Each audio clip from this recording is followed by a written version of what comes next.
Welcome to the Rica Sham Show, a podcast where cancer survivor Rica, a former radio host, shares her passion for music, how she beat cancer, life lessons from her faith journey, and more. Now, here's your host, Rica Sham. Hey, how's it going? How are you feeling today? I pray that everybody who's listening to this podcast is having a good week. And even if you're not, you know what? It's really okay because everybody goes through ups and downs. And I pray that you're going to get through the hard times and things will get better, okay? So don't worry too much. Just focus on the good stuff.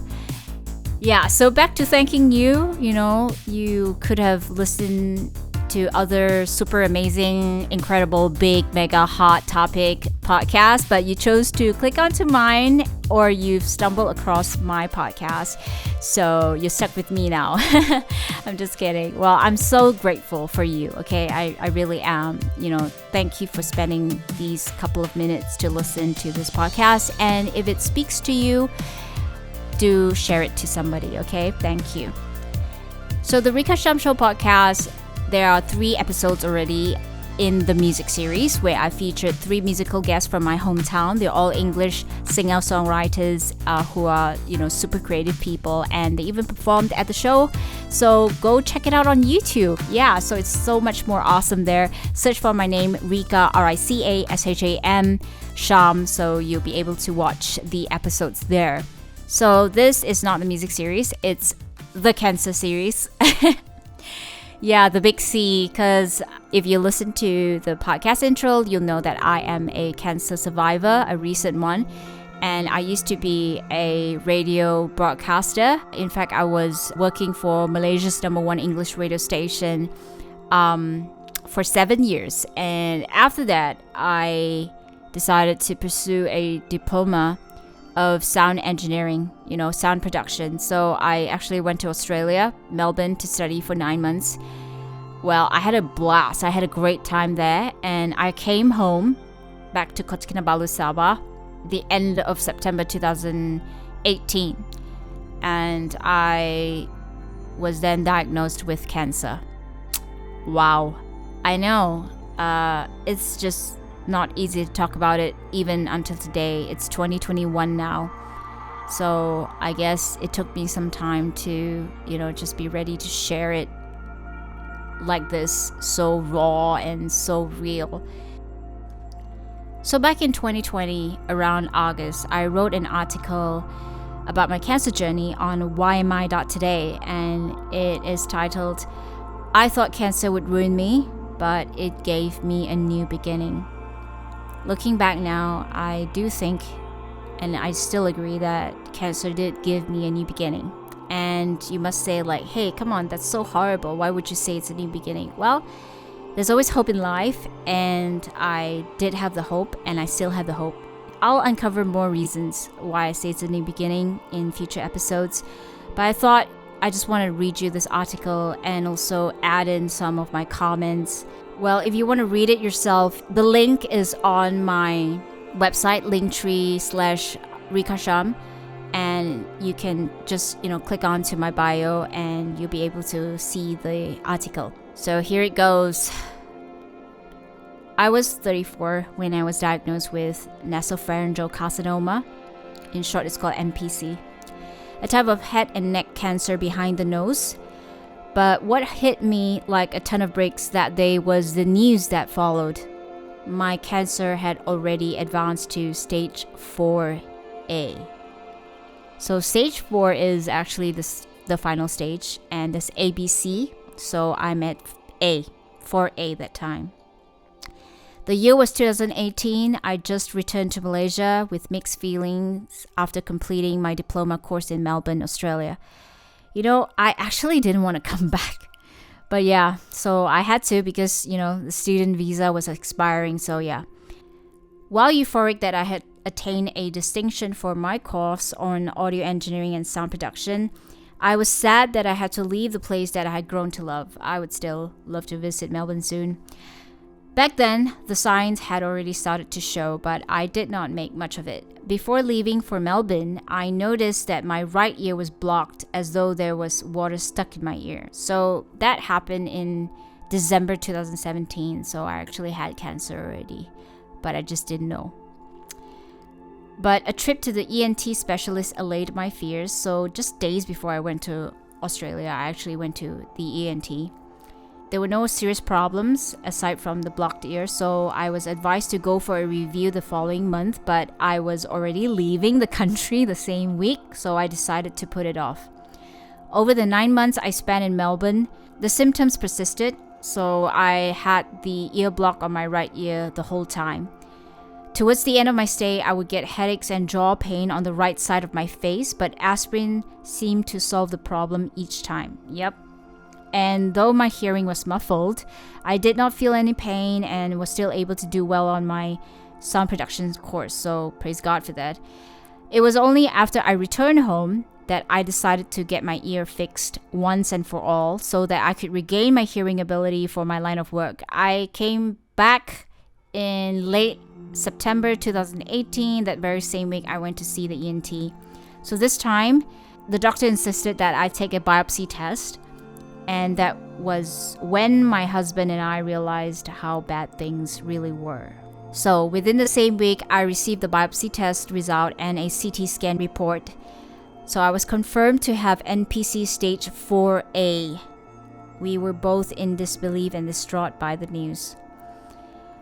I just was stunned. But on the same day, when the doctor told me about the bad news, something in my heart just told me that I'm not going to die from this. I just self-declared that I'm not going to die from this. I had to go through 3 cycles of chemotherapy, and each cycle comprised a week at the hospital where I would be placed on 24-hour IV drips. And after that, I had to go through 35 daily sessions of radiotherapy, except during weekends. And on top of the radiotherapy sessions, I also had to do chemotherapy once a week, several hours as well, which lasted 4 hours at a time. The long hours of waiting and time spent at the hospital drained me both physically and emotionally. Yeah, so I was like telling myself, I'm not going to die from this, that day when I visited a doctor to take the biopsy test results. But this is already going through weeks and weeks and weeks of treatment. I was beginning to lose hope. I was hoping to die even, because it was so agonizing. And throughout this time, my husband, family, and close friends prayed and supported me as much as they could. It was the toughest thing I had to go through in life. It still is. And though every cancer patient's experience is different, the side effects we experience are quite similar, like hair loss, fatigue, mouth sores, vomiting, loss of taste, and appetite change, just to name a few. And also because of the radiotherapy, I developed a mouth ulcer that seriously affected my jaw movement. So I couldn't open my mouth. I couldn't eat for months. I had to drink milk powder that is meant for the elderlies.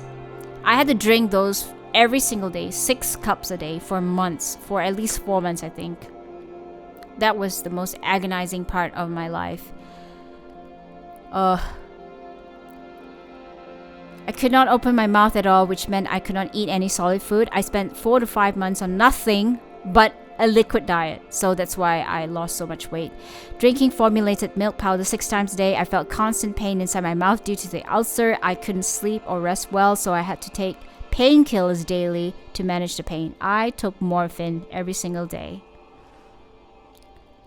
during that time, because I tried to force open my mouth. I had to do the mouth exercise every day, and it was just so much pain. I would be woken up by the pain in my mouth, sometimes during sleep. So that was a really bad time for me, okay?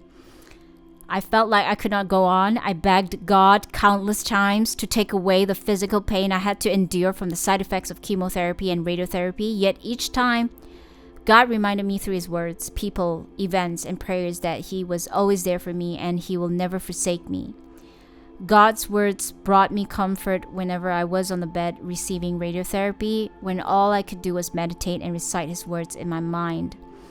Psalms 23:4, it says, Yea, though I walk through the valley of shadow of death, I will fear no evil, for you are with me, and your rod and your staff, they comfort me.